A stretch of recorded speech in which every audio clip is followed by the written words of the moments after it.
we are discussing working capital. Working capital refers to the amount of money a business needs for its day-to-day activities, and what are the kind of activities a business can have on a day-to-day basis. It could be activities such as purchase of raw material, payment of wages to your laborers, fulfilling the obligations that you have with your creditors, etc. So all these are the kind of money that you would need on. These are the kind of activities for which you would need money on a day-to-day basis. When we had discussed capital expenditures, I had mentioned that a firm's expenses, if you were to look at a firm's expenses, it can be broadly classified into two. You have capital expenditures, then you have revenue expenditures. Now, what is meant by capital expenditure? These are expenditures which will involve huge amounts of money, and these are decisions which would impact the business in its long run. Okay, so such kind of expenditures are referred to as capital expenditures. We also discussed the 5 classifications of capital expenditure in the previous chapter. We had spoken about expansion, diversification, modernization, miscellaneous, research and development. So these are the 5 major categories into which a business would have to put in money for capital expenses. Then you have what is called as revenue expenditures. Revenue expenditures are expenditures that your business incurs to generate revenue. Revenue expenditures are those expenses your business incurs to generate revenue. So the money that you need to fulfill your revenue expenditures is called as working capital. Okay? The money that is needed to meet your revenue expenditures is called as working capital. So we had spoken about capital expenditures. The money that you need to fulfill your capital expenditures comes from your capital. Okay? So we had previously discussed examples such as long-term loans, debentures, corporate deposits, equity share issue, preference share issue, etc. So whenever a business looks at tapping into these capital expenditure activities, then they will have to explore these sources for funding them. Now, this entire chapter, we'll be focusing exclusively on working capital. So working capital is the money that you need, your firm needs, your business needs to meet its revenue expenditures. The kind of revenue expenditures your business can have are purchase of raw material, payment of wages, fulfilling your obligations with your creditors, etc. So these are some of the expenses that your business has. So we can think about working capital from a personal expenses point of view. Now, in our personal lives, there are situations, there are circumstances, there are these kind of expenses where you will have to spend money on a day-to-day basis. So, for example, you want to buy milk at home, or you have to purchase vegetable at home, or you have to fill fuel into your vehicles. So all these would account for your revenue expenditures. Some examples of capital expenditures at a personal point of view would be buying a new house, maybe buying a new consumer appliance at home, like maybe a refrigerator, maybe a washing machine, or maybe buying a vehicle. So these are some kind of examples that we can think about capital expenditure from a personal expenses. Now, to buy milk and to buy a car, the kind of sources of capital that we would be tapping into would be entirely different. The sources that you would be looking at to meet each of these categories of expenses would be entirely different. You would not go to a bank and take a 20 years loan to buy a packet of milk. Okay? Now, if you were to do that, that would be stupidity. Okay? So the category or the kind of money that you would look at to meet each of these expenses would be entirely different. It would depend on the kind of expenses that you would, or the kind of expenses that you have to fulfill or you have to meet. Okay, so you will not swipe your card to buy maybe a flat from Puravankara. You will not swipe your card. You will go walk into Puravankara's office, give them your Amex card, and say, charge it on the card. I'm buying a flat. Okay? You wouldn't do that. Okay? So depending on the kind of expenses, you would be looking at an appropriate source of money accordingly. Okay? So here we are talking about working capital. Working capital is the money a business has to look at or business needs to fulfill its revenue expenditures. Revenue expenditures are those expenditures a business has to meet, a business has to fulfill on a day-to-day basis. If you would turn your attention to the screen, I have given a definition over there. Working capital refers to firm's investment in short-term assets. Okay? Now, so let me go a little bit more to explain this to you. To understand how much of working capital is available with a business, you have to take the difference of current asset and current liability. So working capital is equal to current asset minus current liability. Okay? So in a nutshell, uh, working capital refers to current asset in a nutshell. Working capital is equal to current asset minus current liability. I hope the screen is visible to you. If someone can quickly give me a feedback. Yes, sir. It is visible.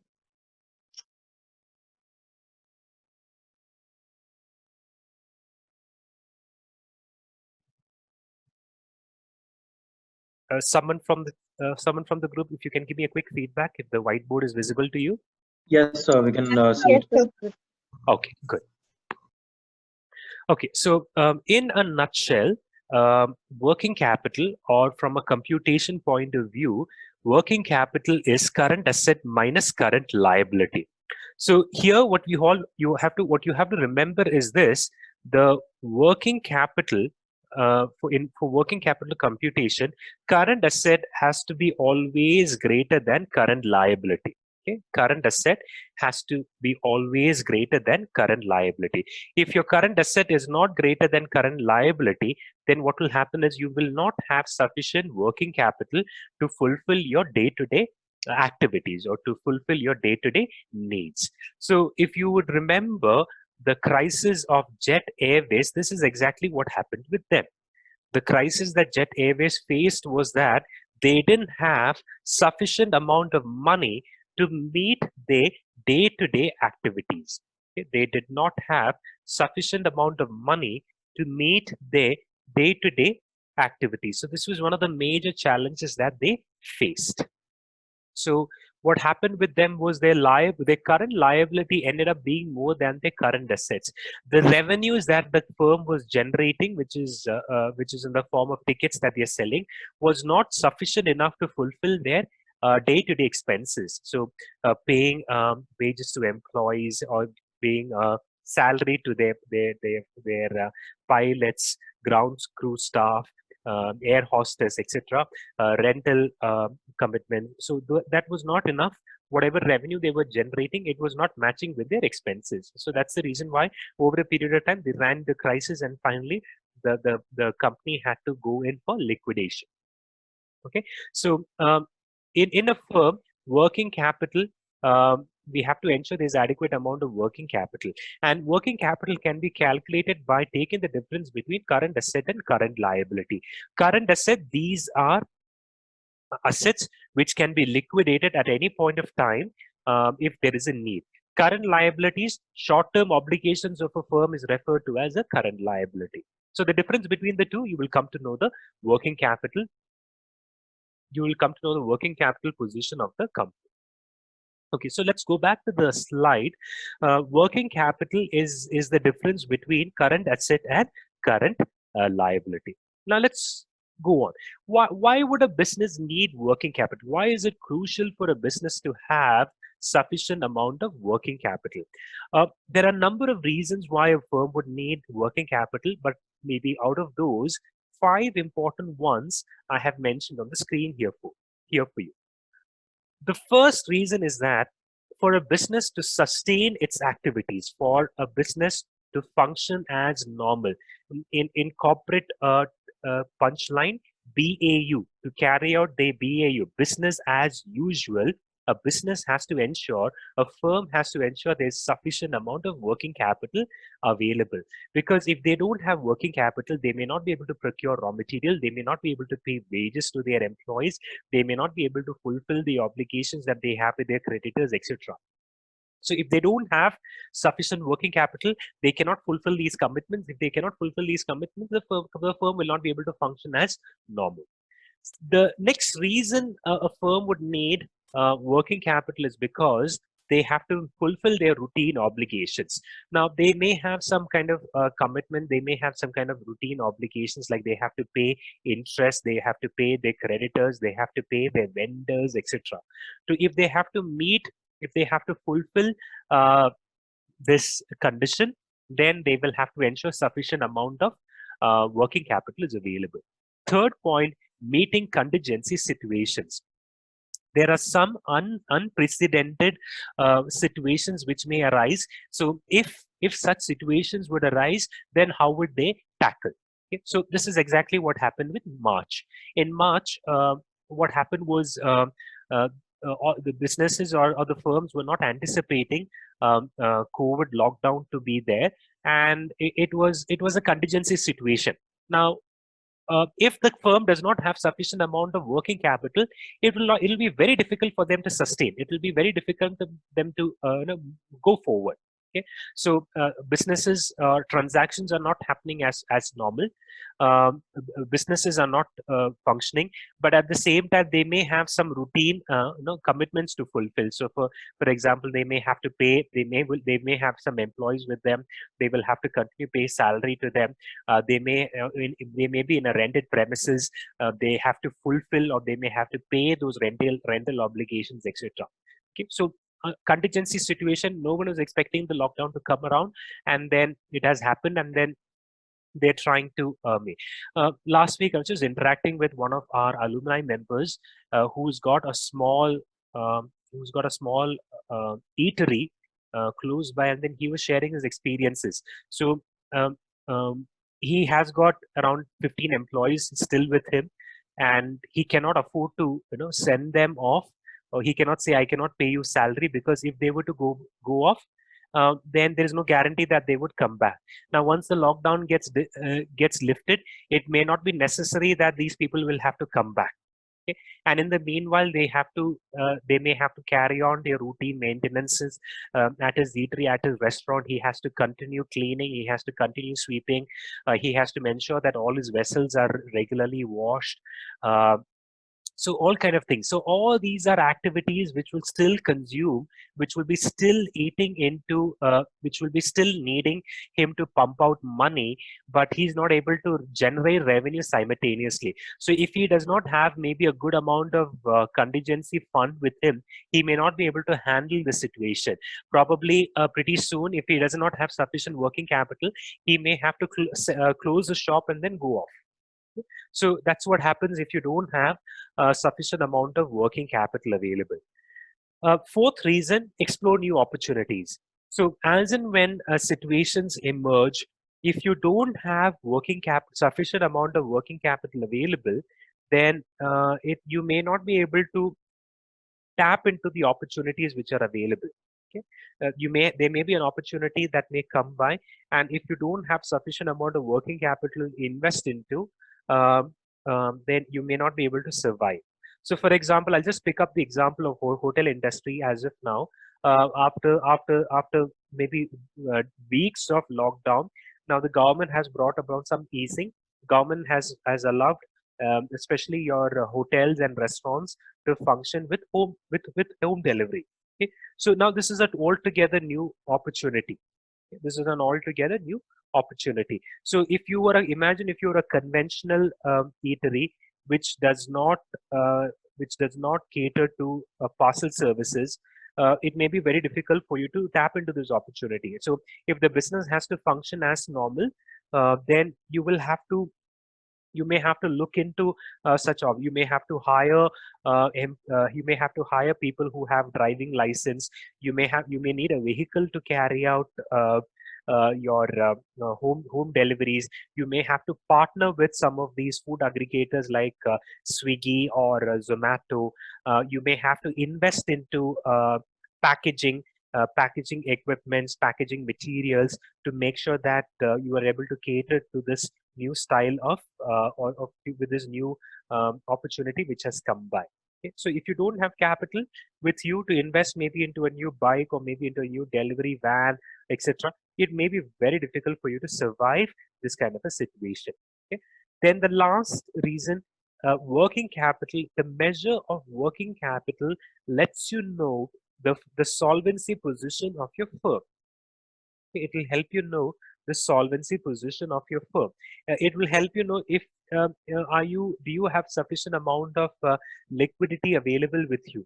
Okay, if you have sufficient amount of liquidity available with you, and this liquidity, with that liquidity, are you able to meet or are you able to fulfill any kind of obligations that your firm has?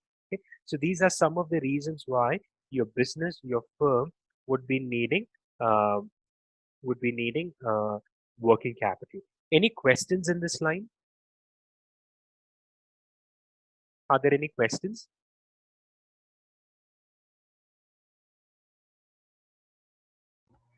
No, sir. Yes. No, it's fine. Okay. In that case, I shall proceed.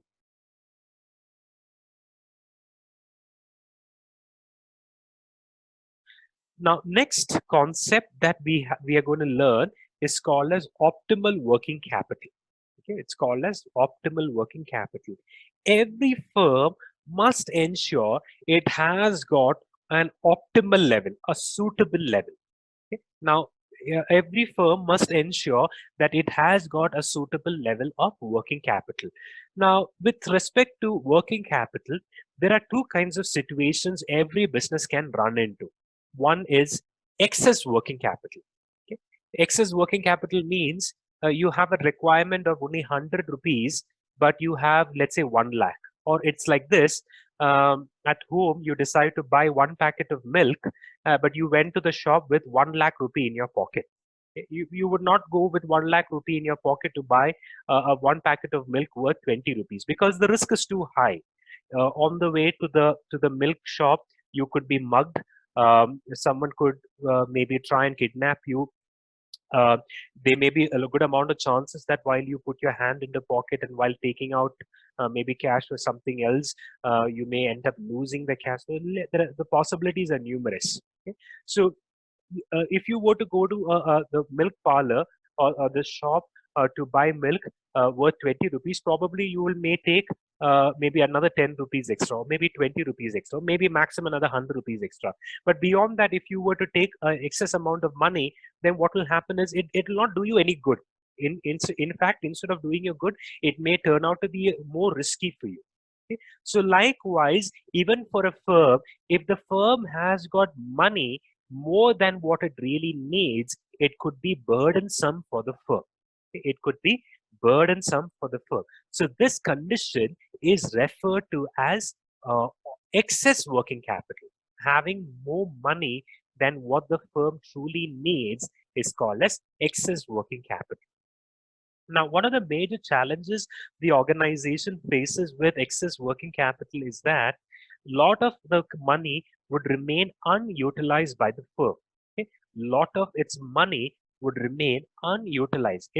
You cannot utilize it at all. You may not be able to explore, or you may not be able to invest it anywhere at all. Okay? So that condition is called as excess working capital. Another situation is inadequate working capital. You don't have money with you at all. Okay, so previous example, you went to the shop to buy milk. 1 packet of milk cost 20 rupees. You only had 10 rupees in your pocket. Okay, so the same situation in the case of a firm.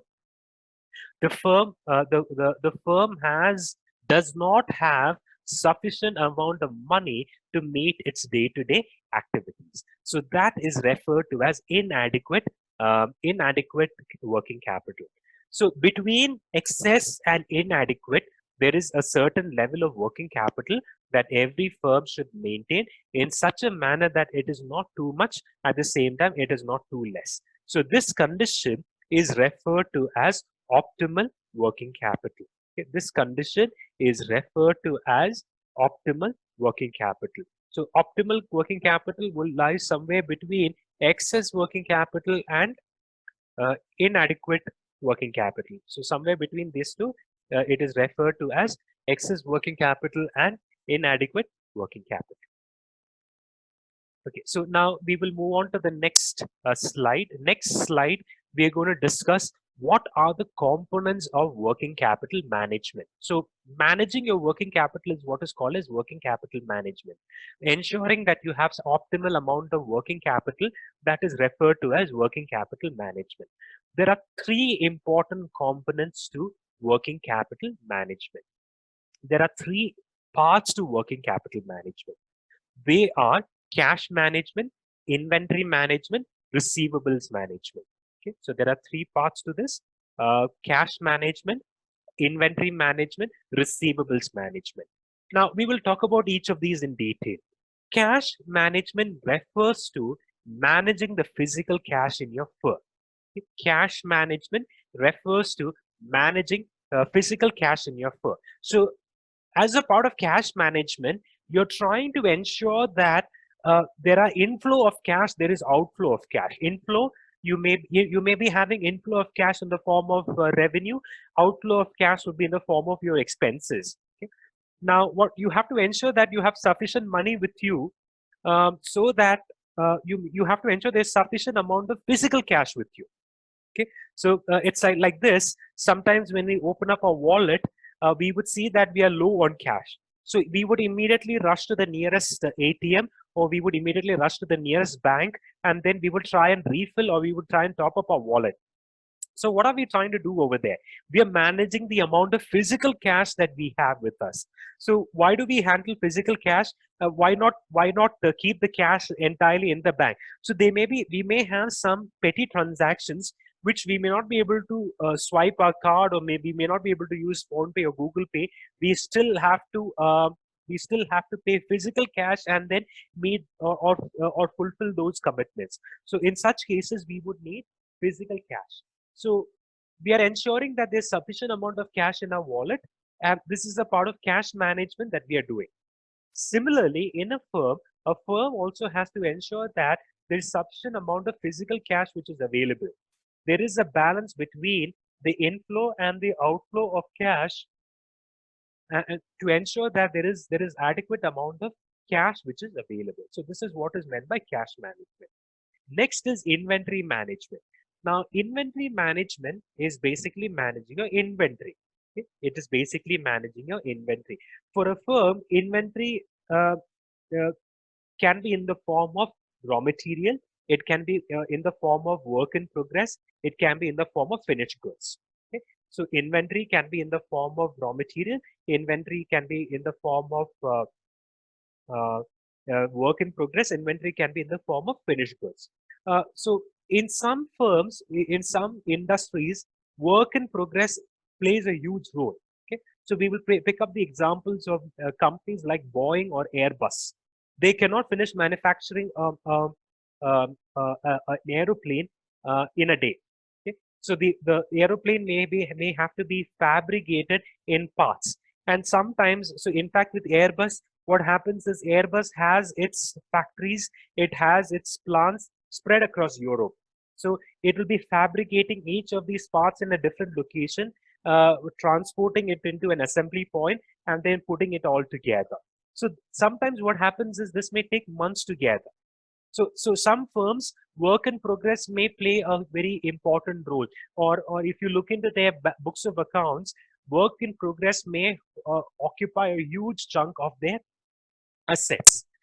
So inventory management, So as a part of inventory management, you would look into your raw material, you will look into work in progress, you would look into your finished goods, and then you will try and ensure that there is a balance between all this. Okay? And at the same time, if you notice that at some place, there is some contingency, there is some issue, there is some problem, you will try and step in and you will try and fix that up. So for example, you analyze the inventory records, you notice that there is some goods which is lying in your godown, it is not moving at all, then you would try and build up, or you will try and develop strategies to try and push this off, or you will try and maybe encash on all this. So all this is managed by inventory. Okay? All this is a part of inventory management. Then next component of working capital management is called as receivables management. Okay. Okay, I'm so sorry. I think my screen share has stopped. Let me just quickly bringing that back to you.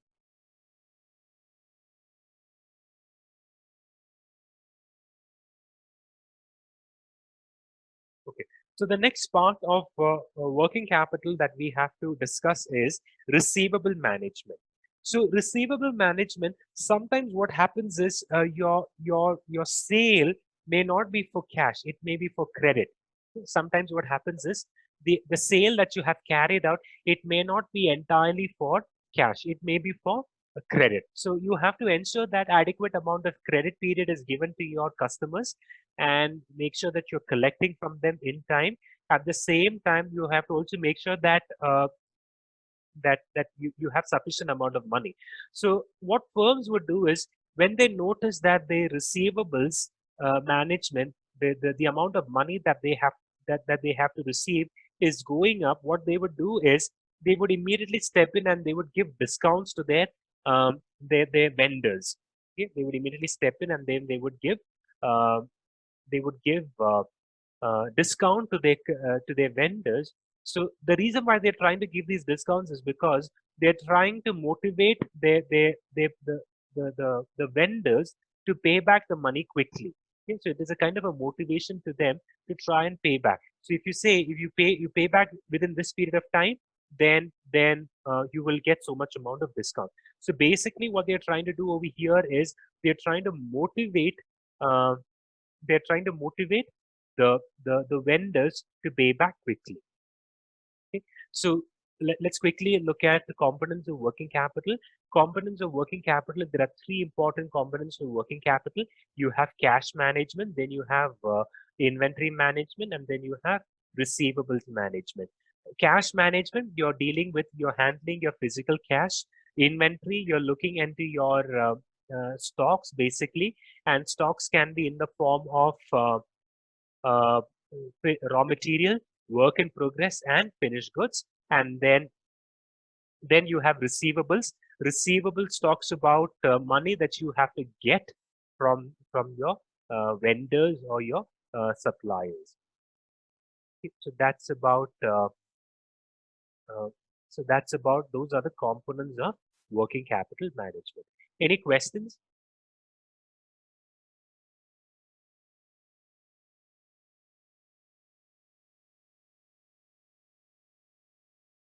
Any questions? No, sir. Okay.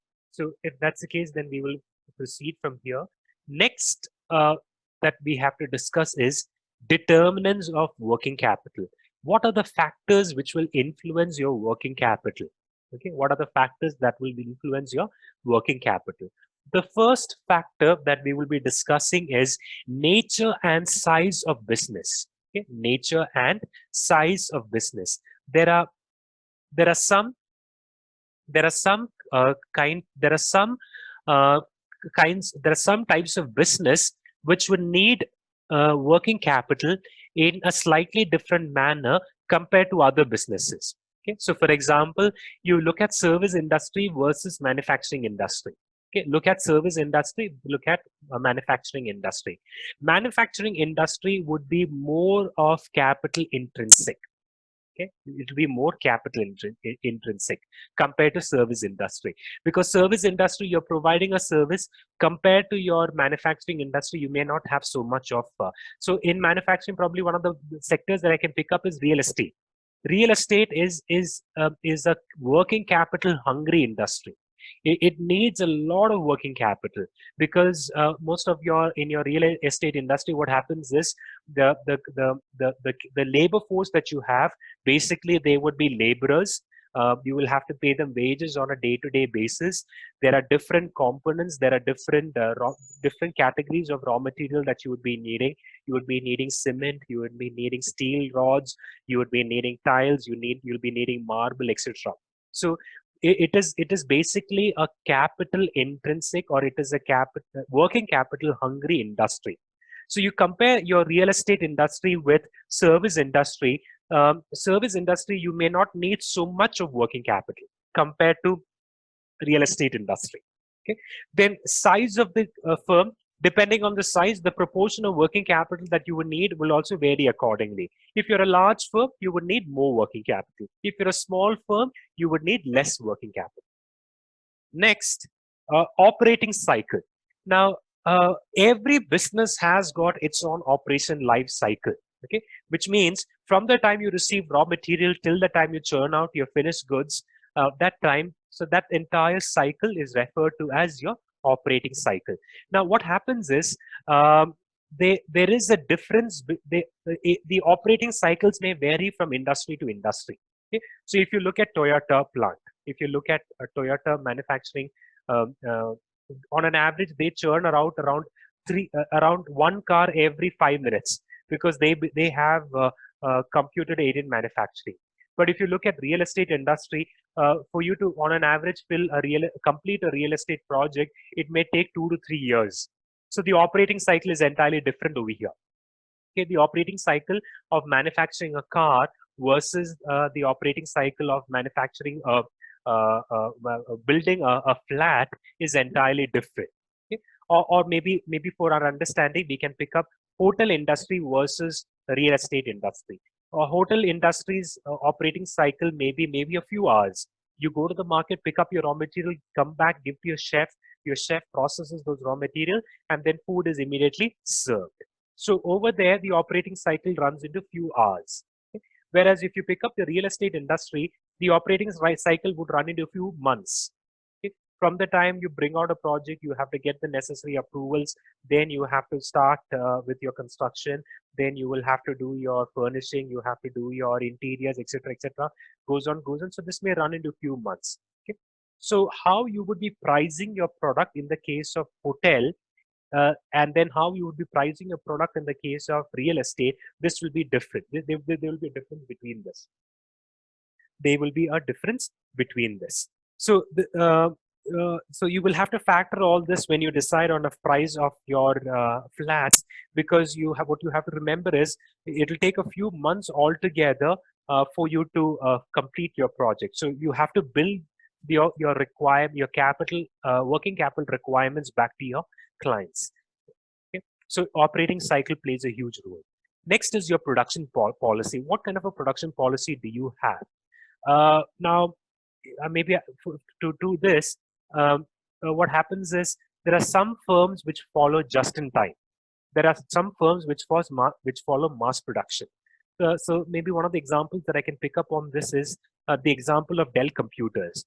Dell Computers, Michael Dell started with Dell Computers in 1985 from garage, and then he managed to scale up his industry so much is because of the price competitiveness that he was offering. He had very strategically priced his products. Now, how he managed to do was he starts assembling a laptop only after receiving an order. So as a result of which his work in progress is very less. His finished goods inventory is also very less. As a result of which he was able to save on a huge amount of money.